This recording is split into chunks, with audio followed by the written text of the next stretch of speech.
The Grunenwalt Berg Bahn, established in 1999, is a DC remote control layout modeled on a rural 1920s theme.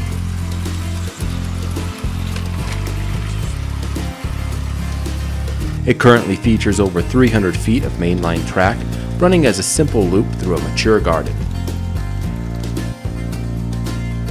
Over 4 bridges, through a 6-foot tunnel, and under 2 decks.